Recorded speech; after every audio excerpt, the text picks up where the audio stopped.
Hi, my name's Andrew Jeavons. I work for Survey Analytics LLC in the USA, and I'm talking to you today about plasticity of the brain. The general theme is about how things move around.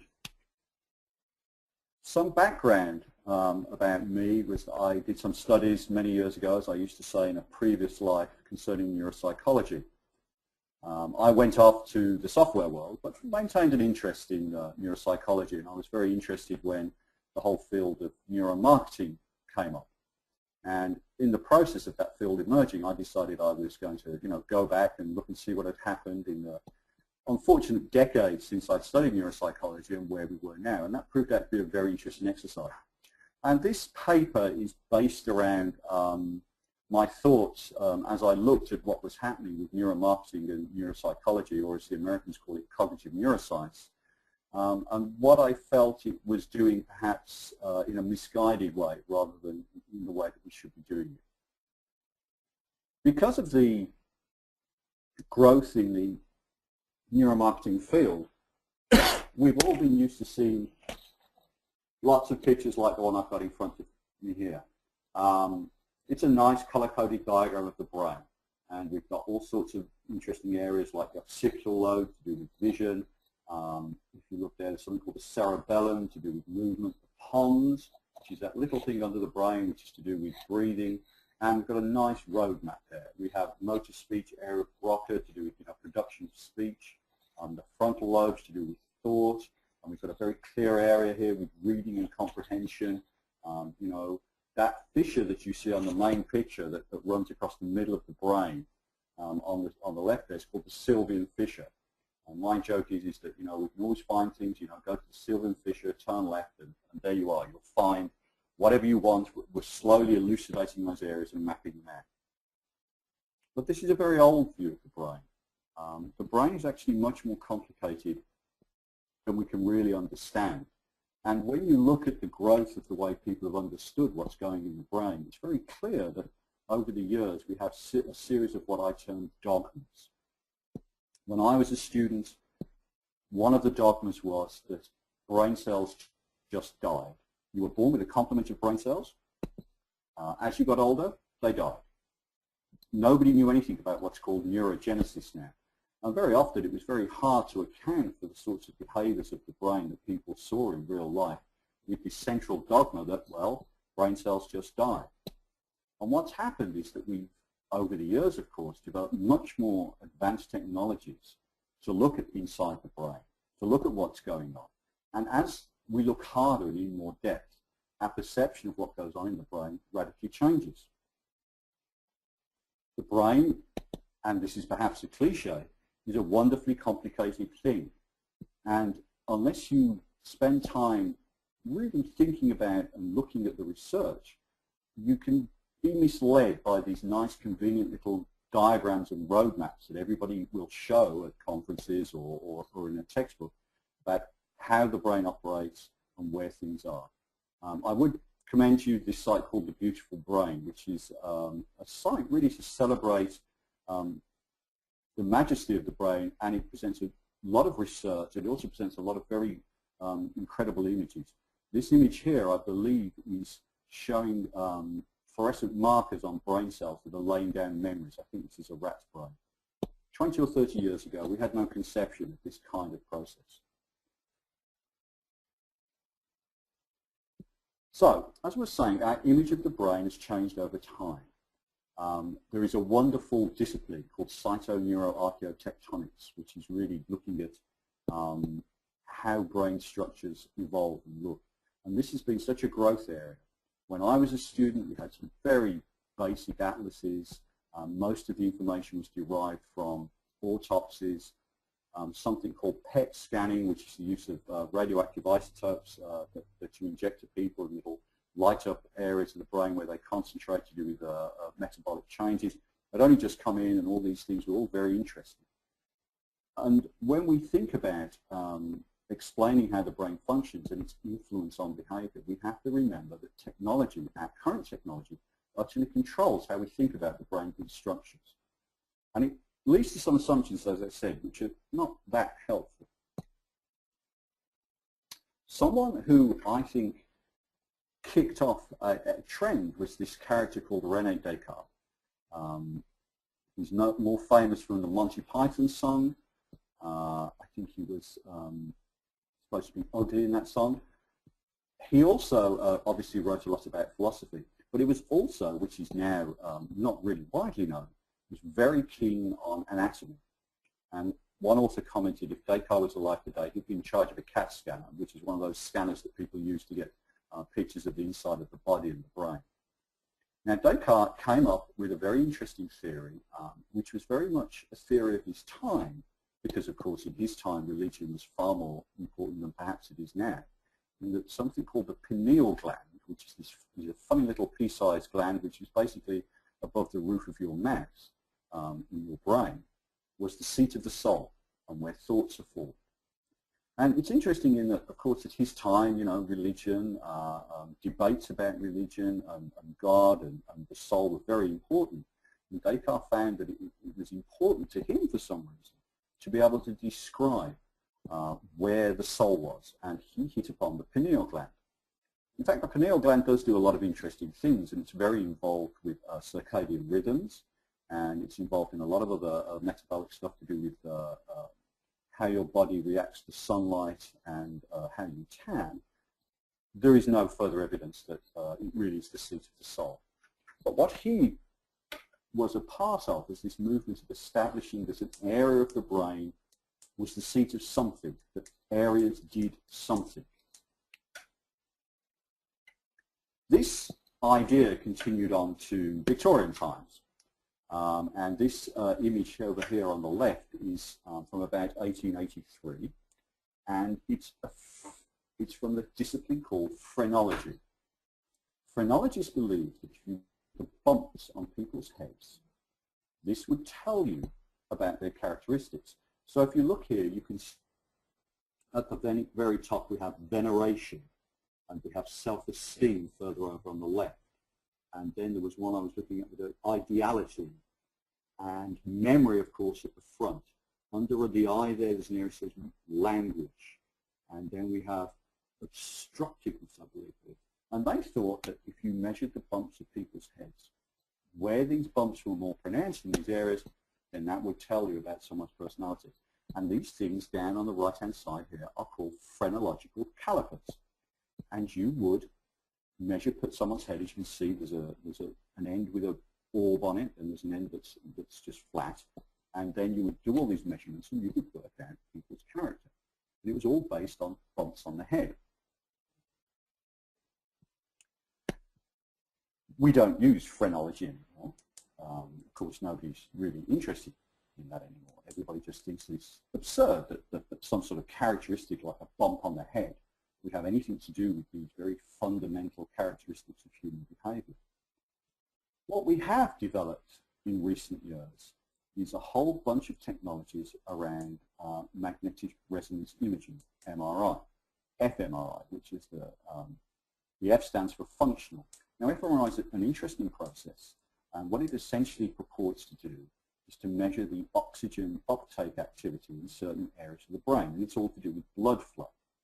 I'm not going to go into the science of it. There are several interesting articles out there that you can read. One of the books I mentioned later on will give you an introduction to it if you want to go and look at it. And somebody called Martin Lindstrom in 2008 published one of the books that people saw as one of the big publications in neuromarketing called Biology, a very interesting poem on the course Biology. And in this book, Lindstrom cites a lot of fMRI studies where he purports to be able to say, well, these areas of the brain, and this, I went through the book, and I don't think this is an exhaustive list, but I think it's a fairly comprehensive list, saying, okay, these are the areas of the brain that do certain things. So we have something called the nucleus accumbens, it's the craving spot. We have the amygdala, which is fear, anxiety, and dread. We have dopamine. Now, he's actually here breaking away from locations. It's the pleasure chemical. Dopamine is most widely known as a neurotransmitter, as the deficit of this is the cause of something called Parkinson's disease, which is characteristic by severe motor function. You lose the use of your muscles. Evidently, he has other evidence. Now, somewhere called Brodmann Area 10 is called products. I would point out that when I was a student several decades ago, I don't think we knew about Brodmann Area 10. And this is another example of how our technology course has made us know more things. So we've got more areas to talk about. So there's a whole list of these things where, you know, he says, well, this is the seat of these certain characteristics to do with human behavior. He's probably right in some of the basic ones, like I think the right piriform cortex, olfactory smelling. It's interesting that sense of smell, evolutionary terms, is one of the oldest senses that we have. The rest of it, all we've done is recreate phrenology. Now, it's much more meaningful now because we use these machines that cost millions and millions of dollars. They're very big and impressive.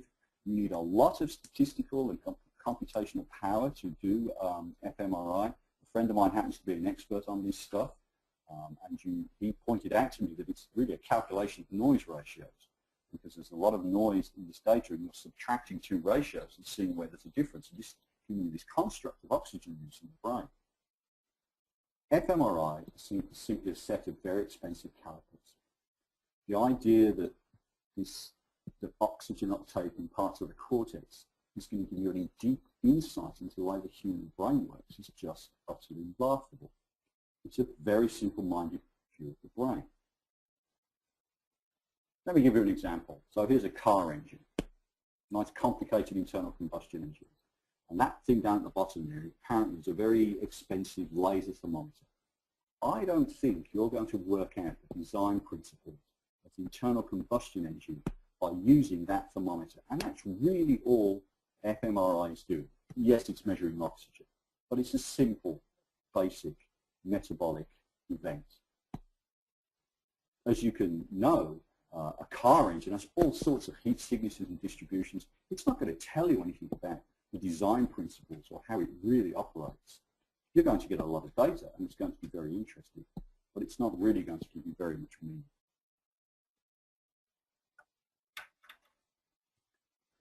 When I was starting my re-study of this area, I decided to read a book by a man called Gray and Beaumont. And I knew that from when I'd been a student, he was very well known in London, around England, as a neuropsychologist. And he, as it happens, brought out a textbook. And I dutifully read this. And I got to this section in the book where he points out studies of stimulation of exposed cortex at surgery have raised considerable doubts about the precise localization of language functions. I was quite shocked when I read this because, as we saw from the first picture I showed, everybody seems to think they know where language is located in the brain, where that functionality is. Now, Beaumont is very much a grand old man of neuropsychology. And I think for Beaumont to actually put that in his book is that he's firing a very large flare in the air and really trying to shake people up, because this is a fairly radical thing to say. Because one of the earliest things everybody thinks that we've located the area in the brain that it works is language. Beaumont doesn't seem to think so. And I think Beaumont is the kind of person that you have to listen to. And I would exhort you, if you want an introductory book, this is actually a very good book.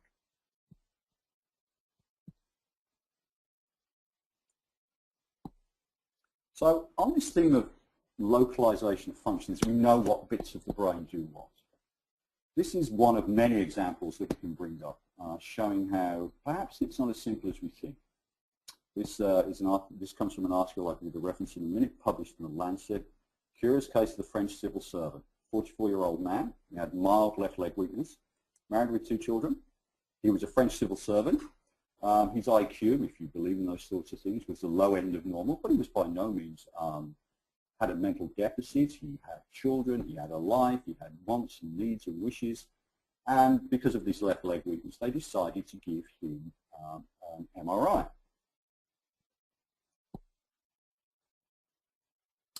And this is the result of the MRI. And this is actually pretty shocking. If you look at the diagram labeled A, he's really lacking most of what we would call a brain. His cortex has been pushed out, and this was actually due to pressure in his brain. So a thin layer all around his skull. I mean, he really doesn't appear to have very much of what we would think of as a brain. There's that little area on the left there that looks like the speech centers are actually where we thought they should be, and that's maintained its size and structure. But apart from that, this really is one of a number of these types of cases which really show that we really don't understand the rules of organization of the brain, and that the fact that we think certain functions are located in certain places is utterly misleading. And it's not something we can really rely on in the long term, in particular when we see explanations in the neuromarketing literature based around explanations that a certain area is doing a certain thing. You have to take these all with a very big pinch of salt.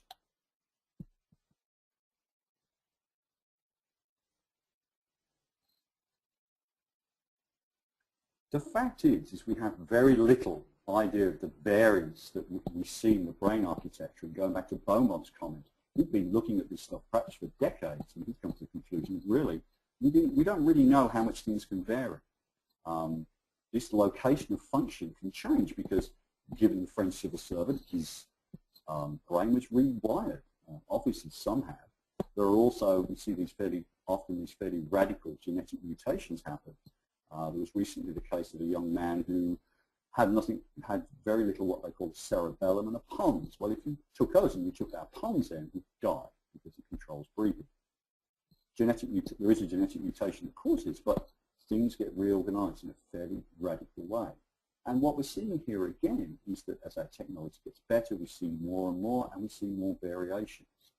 And so the models that neuromarketing develops have to be functional systems and not to do with the location of certain things. And I think that while the fMRI evidence can seem very compelling, we just have to take that off the table, because not only do we find many examples in the literature where it simply can't be relied upon, but you've got to look at the environment that people are carrying out these experiments. It's very noisy in an MRI, and lots of things make it very unrealistic, and the fact is they're very small samples.